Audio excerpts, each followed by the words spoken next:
Welcome to Mission Minute News. I'm Dominican Sister Jean Harris. First, the headlines.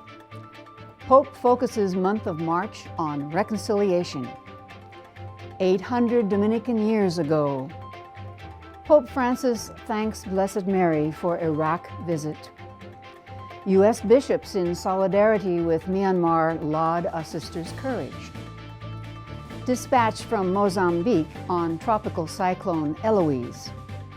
And Society of the Holy Child Jesus. Pope focuses month of March on reconciliation. In his March 2021 video, Pope Francis calls for a renewed experience of the sacrament of reconciliation, reminding us that it's a loving and merciful encounter with God. He said, "Let us pray that we may experience the sacrament of reconciliation with renewed depth to taste the forgiveness and infinite mercy of God." The video opens with the Pope himself receiving the sacrament. He says that this sacrament isn't a matter of standing before a judge, but of going to a loving encounter with a Father who receives us and always forgives us.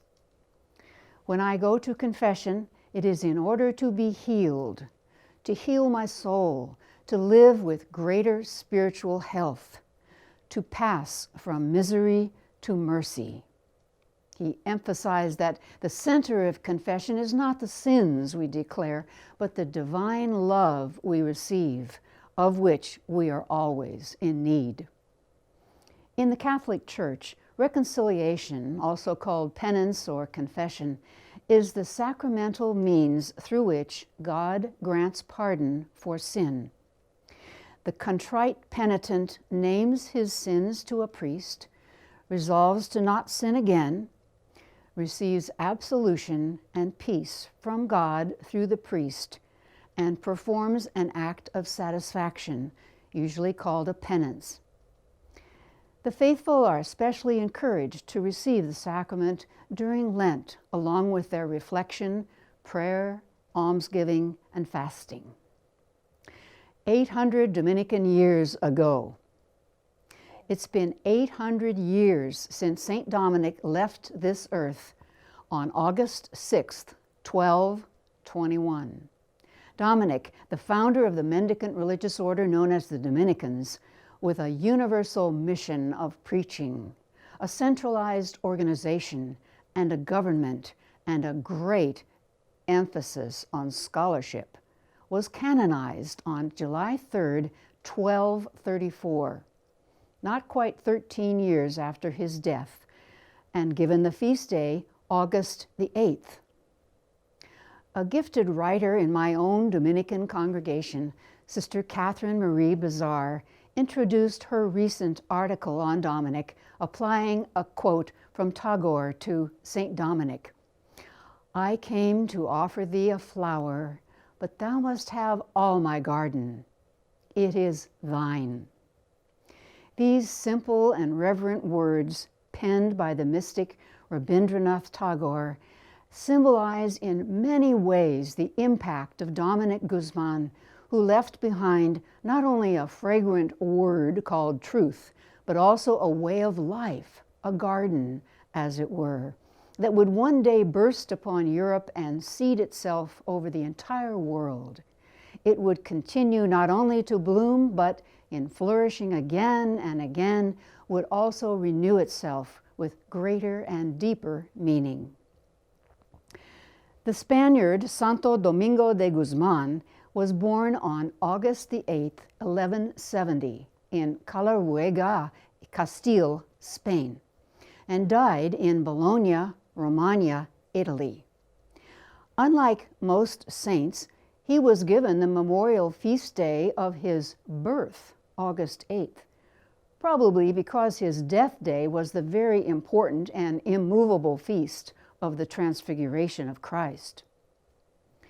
The theme for this octocentenary Jubilee celebration is At Table with St. Dominic, which is inspired by the Mascarella table that is, the table on which the first portrait of Saint Dominic was painted shortly after his canonization.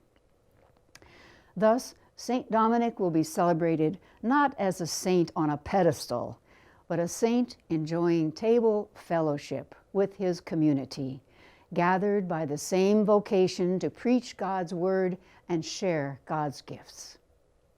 In a special letter to the order and to the world, Master General Gerard Francisco Timoner III is inviting Dominicans everywhere, and really all Christians, to reflect on 3 commemorative questions.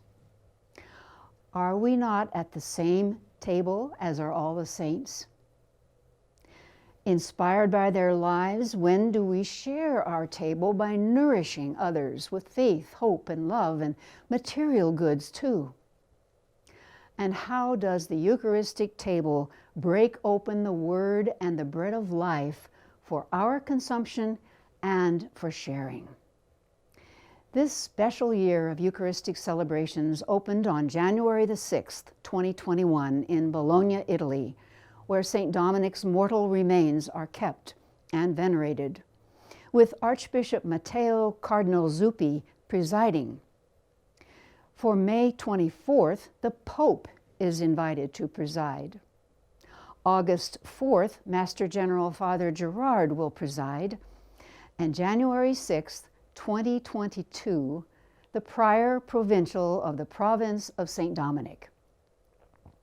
Other events will include university conferences, interprovincial study days and retreats, pilgrimages on the last journey of St. Dominic, visits to significant shrines from Rome to Bologna, and an art exhibition hosted by the Basilica and Cloister of San Domenico in Bologna called At Table with St. Dominic, featuring the Mascarella table and contemporary art with the At Table theme.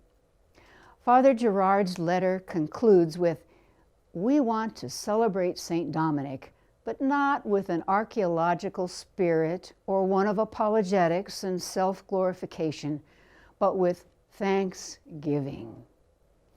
Amen, brother. Pope Francis thanks Blessed Mary for Iraq visit. Upon his arrival in Rome from Iraq on Monday, March the 8th, Pope Francis stopped for a brief visit to the Basilica of St. Mary Major to thank the Blessed Virgin Mary for her protection on the trip. The Pope paused in prayer before the image of Maria Salus Populi Romani, an ancient Roman icon housed in the Borghese Chapel, and placed a bouquet of flowers from Iraq on the altar at the foot of Our Lady's image. On the flight from Baghdad back to Rome, the Pope had chatted with journalists, saying that charity, love, and fraternity are the way forward for Iraq. He recounted his meeting with al-Sistani, the emotion he felt at seeing the destroyed churches of Mosul, and his promise to Patriarch Bishara Rai to undertake a trip to Lebanon.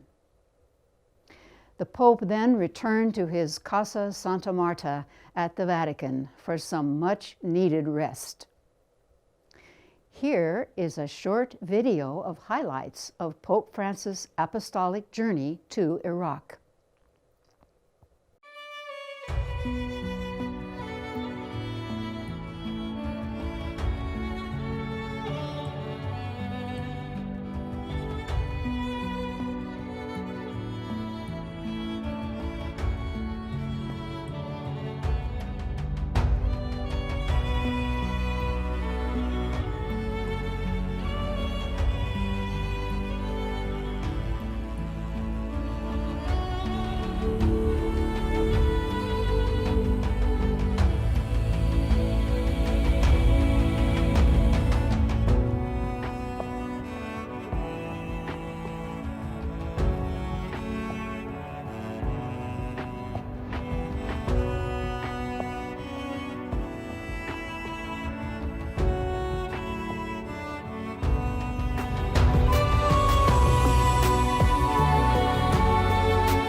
U.S. bishops in solidarity with Myanmar laud a sister's courage.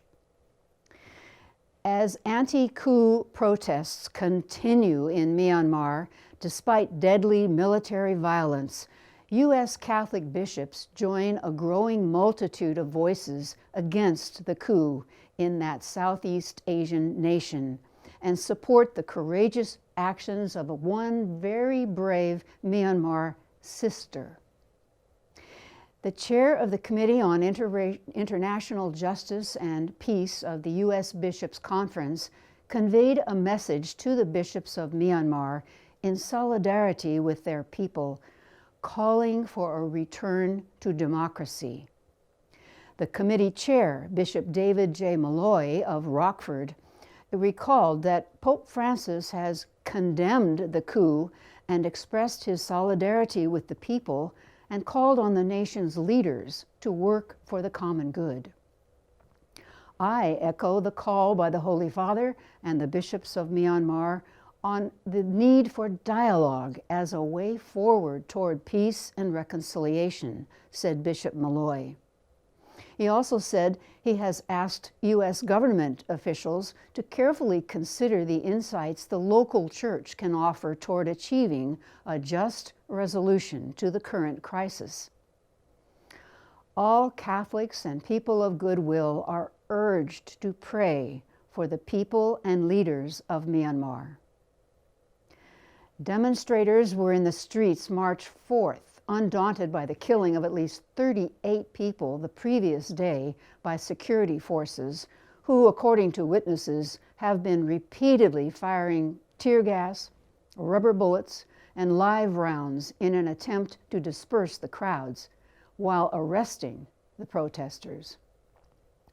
Ever since Myanmar's military coup began February 1st, the streets of the country have been lined with protesters, Catholics, lay, clergy, and religious, asking for the reinstatement of their state counselor, Aung San Suu Kyi, and her National League for Democracy party. Standing tall among them was a 45-year-old Sister Anne Rosa Nu Chong, who dared to confront the security forces on the street. On February 28th, in Myitkyina, capital of Kachin State, Sister Anne Rosa Nu Chong of the St. Francis Xavier congregation was determined to protect the protesters. She courageously approached security personnel in full riot gear, knelt down on the ground, and pleaded with them to spare the unarmed civilians who were protesting peacefully. They ordered her to leave immediately or face grave danger, but she stood her ground. Just shoot me if you want to. The protesters have no weapons and they are just showing their desire peacefully, Sister Anne pleaded. Images of Sister's courageous intervention went viral, and people from all over the world, including journalists, rights groups, and former UN rights envoy Yang Li, lauded her courage. Cardinal Charles Bo of Yangon posted images of her on Twitter. Commenting later, she said, "I have prepared myself that I will give my life for the church, for the people, and for the nation. I'm a Catholic nun, but I'm also a citizen of Myanmar. I am always thinking about how I can give a hand to the people of Myanmar." Taking the risk of peaceful resistance against oppressive and murderous regime can transform evil. Thank you, Sister Anne, for your brave example of faith and commitment to justice. Dispatch from Mozambique on tropical cyclone Eloise. Father Philander Pinalgan, SVD, one of 3 Divine Word missionaries working in Parroquia São Francisco Javier, Dunda, Beira, Mozambique, gives an account of the devastating landfall of Cyclone Eloise and response of the SVD to the urgent needs of the people. On January 22nd, Tropical Cyclone Eloise, with wind speeds of up to 99 miles per hour, hit the coastal city of Beira, dropping 10 inches of torrential rain in 24 hours, leaving a large area of the city underwater, and devastating thousands of homes and health centers and schools. People were salvaging what they could from their flooded homes. After Eloise hit, Divine Word missionaries in Beira, assisted by local volunteers, took stock of the situation and sought out their parishioners, listened to their needs, and helped community leaders with establishing safety measures. We especially looked after the most vulnerable and those whom the government and non-governmental agencies did not help. We have provided food, clothing, and medicines, said Father Philander. We look forward to a reality when these families who lost their homes are provided decent homes. We continue to journey with the people with love, faith, hope, charity, compassion, and solidarity. This is the second tropical cyclone to hit Beira in recent years. Cyclone Idai in March 2019 also caused major damage. Society of the Holy Child Jesus. The Society of the Holy Child Jesus, SHCJ, is a women's religious order celebrating its 175th year. Due to the pandemic, many planned events have been modified, but not the great rejoicing felt by all the sisters and their many ministry partners and friends. Cornelia Connolly, foundress of SHCJ, was born in Philadelphia in 1809. She died in 1879 in St. Leonards-on-Sea in Sussex, England, where she founded a school. Cornelia has been named venerable, and her cause for canonization is well underway. Cornelia was born into an affluent family and raised as a Presbyterian Christian. Orphaned at 14, she was baptized in the Episcopal Church and married an Episcopal priest, the Reverend Pierce Connolly. It was a happy marriage, though 2 of their 5 children died young.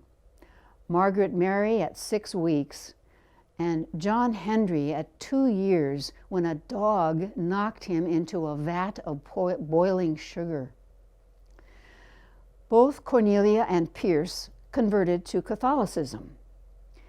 Pierce believed he was called to be a Catholic priest. Under what is known as the Pauline privilege, Cornelia too took a vow of perpetual chastity and began to explore her own vocation to consecrated life. Pope Gregory XVI had even asked her to establish a religious order in England to educate girls, which she would soon do.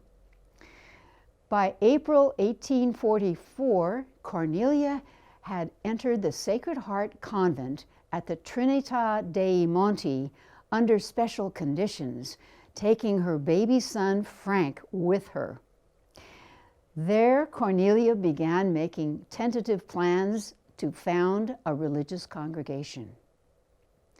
In 1846, encouraged by Lord Shrewsbury and Bishop Wiseman, she established the first house of the Society of the Holy Child Jesus in Derby, England, arriving with her 2 youngest children, Adeline and Frank, and 3 companions. In this growing industrial town in the English Midlands, Bishop Wiseman provided the new community with a large and quite unsuitable house. Despite the challenges, her educational and spiritual leadership blossomed. Meanwhile, Pierce demanded that she return to him, and in 1849 filed suit in a British court. The case, known as Connolly versus Connolly, was highly publicized and finally dismissed in the same year. It was often used as a case study in canon law education. Pierce left the priesthood and the Catholic faith, removed their children from the schools, and denied Cornelia all contact. In this suffering, she clung steadfastly to God and wrote in her notebook, "I belong all to God." This total belonging freed her to give herself to others. Thus began the Society of the Holy Child Jesus, small and with many deprivations, yet a spirit of joy and peace prevailed, and Cornelia was able to inspire in her sisters something of her own serenity in adversity. Educating mill girls and poor children, the order set up day and night schools as well as Sunday classes to accommodate young factory workers, gave retreats, and helped in parishes. In 1862, 6 sisters from England brought the society to the U.S., and today the sisters can be found in 15 countries in North America, Africa, Europe, Latin and South America, within 3 provinces: European, American, and African. Work for Cornelia Connolly's canonization began in 1953. Pope John Paul II declared her venerable in 1992 for a life marked by heroic virtue. Cornelia died at St. Leonard's on April 18, 1879, and was buried at Mayfield.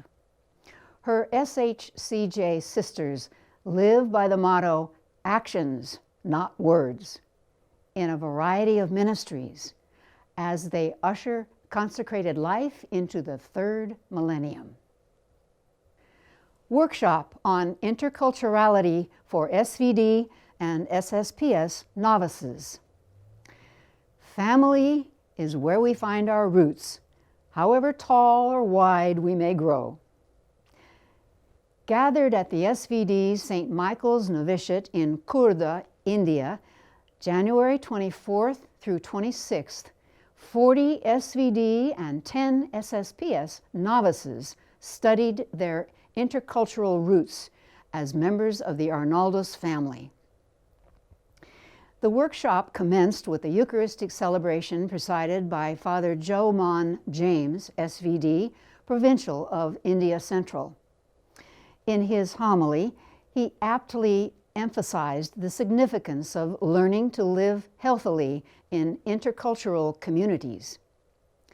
The 2 novice directors, Father Emmanuel Varghese, SVD, and Sister Jessie Paul, SSPS, were the resource persons explaining topics, the concept of interculturality, interculturality in the lives of our founding generation, and dealing with difficult people, etc. Various activities were also organized to encourage gender and cultural sensitivity, appreciation, and respect for other cultures. Father Pushpa Ambu, SVD, the General Formation and Education Secretary, enlightened the participants on themes like religious life today, challenges and goals of formation, and the importance of collaboration between the SVD and SSPS. Father Roque Diaz, SVD, and Sister Pulcharia Mintz, SSPS, the assistant novice directors, were ready companions to the 50 novices who expressed high praise for the program in their evaluative comments. Action for racial justice. Everybody's talking about racial justice these days, at least the socially compassionate everybody's. But who is actually doing something with the talk? Walking the talk, we used to say. One group is the Committee for Racial Justice, CRJ, out of all places, Santa Monica, California. It all started on May 4th, 2011, when an African-American member of the Santa Monica High School wrestling team was chained to a locker by two white teammates, accompanied by chants of "slave for sale." An effigy of a wrestler nearby had a noose around its neck. After a 3-week cover-up, the school board reluctantly responded, and its next meeting saw 40 concerned citizens, including members of the church in Ocean Park and their pastor, the Reverend Janet G. Bakethan, show up. These events were the catalyst for the formation of the Committee for Racial Justice. Black members of the community and members of the church quickly created a workshop to bring the community together to discuss racism, the first of what would become monthly workshops in Santa Monica. Planners became the CRJ Steering Committee, multiracial and multi-generational, parents, students, community members, and clergy. CRJ uses two main tools to address racial injustice. First, education in the forms of monthly workshops that explore racism from perspectives of history, sociology, political science, psychology, economics, and literature, and meetings of an anti-racist book group led by volunteers. And number two, advocacy for Black students and their families in the Santa Monica school system, against injustices in the nation's criminal justice system, and for Black individuals whose situation calls for the assistance of CRJ. Advocating for racial justice is difficult work. Racism has been holding sway in society for centuries, so dismantling it means dislocating people's footing, putting people off kilter, making them uncomfortable. Major pushback is inevitable. Currently, however, with anti-racism activity gaining momentum, the Committee for Racial Justice has become more respected and invited to some tables of decision-making. Canadian bishops end contradictory partnerships. According to reporting by the National Catholic Register, the Canadian Bishops' Conference has decided to sever ties with 24 charitable organizations after determining that they directly conflict with Catholic moral and social doctrines. Questions had long been raised by Canada's Catholic community about the Church's partnership with organizations that, for example, promote ideas that oppose Catholic teaching on abortion, contraception, and gender theory. To respond to these concerns, the Canadian Bishops' Conference, in communion with the Canadian Catholic Organization for Development and Peace, formed a joint committee to assess each relationship with non-Catholic social organizations in 2017. The results of that investigation are now public. The bishops promise that this decision to investigate and evaluate the moral soundness of partnering agencies will mark a new era of transparency moving forward. Said the Bishops' Conference, "We will move the organization towards greater transparency on how projects and partner organizations are chosen, as well as improve communications with partner organizations and ensure they are clearly informed of our Catholic identity, vision, mission, and expectations." Joint SVDSSS venture to help those in need. There is a very inspiring initiative from the SVD Confreres and SSPS Sisters in Tacloban City, Philippines, to help those in need. The project, called Piso Mo Kabubuwasan Ko, is a project of the students, teachers, staff, and Liceo del Verbo Divino administrators. The idea is to save peso coins to buy school materials for the needy children of Tacloban City. So far, school supplies have been distributed to around 100 students in a community in Caibaan, Tacloban City, January 29, 2021, the Feast of St. Joseph Fernandez, SVD. If you have a comment or question, please email us at missionminutenews@wordnet.tv. You can also post your comments below each video on YouTube. We promise to respond. Please subscribe to our YouTube channel and click on the bell icon. Share with others about the channel and the variety of programs you are enjoying there.